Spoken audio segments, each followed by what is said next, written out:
An outdoor reception by John Greenleaf Whittier on these green banks, where falls too soon the shade of autumn's afternoon, the south wind blowing soft and sweet, the water gliding at nay feet, the distant northern range uplit by the slant sunshine over it, with changes of the mountain mist from tender blush to amethyst, the valley's stretch of shade and gleam fair as in Mirza's Bagdad dream, with glad young faces smiling near and merry voices in my ear, I sit, methinks, as Hafiz might in Iran's garden of delight.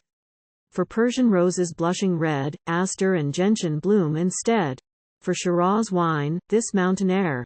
For feast, the blueberries which I share with one who proffers with stained hands her gleanings from yon pasture lands, wild fruit that art and culture spoil, the harvest of an untilled soil, and with her one whose tender eyes reflect the change of April skies, midway, twixt child and maiden yet, fresh as spring's earliest violet, and one whose look and voice and ways make where she goes idyllic days, and one whose sweet, still countenance seems dreamful of a child's romance, and others, welcome as are these, like and unlike, varieties of pearls on nature's chaplet strung, and all are fair, for all are young.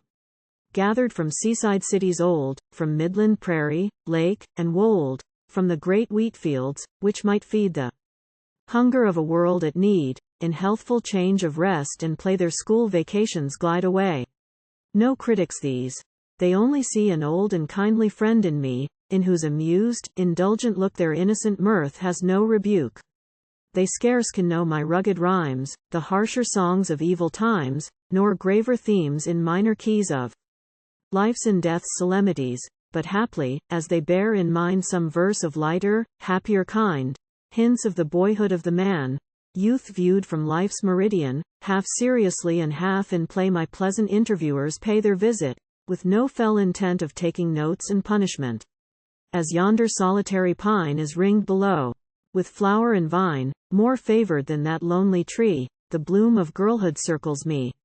In such an atmosphere of youth I half forget my age's truth. The shadow of my life's long date runs backward on the dial plate, until it seems a step might span the gulf between the boy and man. My young friends smile, as if some jay on bleak December's leafless spray essayed to sing the songs of May. Well, let them smile, and live to know, when their brown locks are flecked with snow, 'tis tedious to be always sage and pose the dignity of age, while so much of our early lives on memory's playground still survives, and owns, as at the present hour, the spell of youth's magnetic power. But though I feel, with Solomon, 'tis pleasant to behold the sun, I would not if I could repeat a life which still is good and sweet. I keep in age, as in my prime, a not uncheerful step with time, and, grateful for all blessings sent, I go the common way, content to make no new experiment.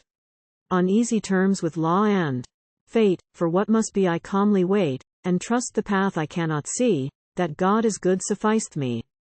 And when at last on life's strange play the curtain falls, I only pray that hope may lose itself in truth, and age in heaven's immortal youth, and all our loves and longing prove the foretaste of diviner love.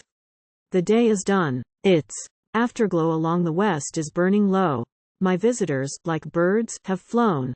I hear their voices, fainter grown, and dimly through the dusk I see their kerchiefs wave good night to me, light hearts of girlhood, knowing not of all the cheer their coming brought, and, in their going, unaware of silent following feet of prayer heaven. Make their budding promise good with flowers of gracious womanhood.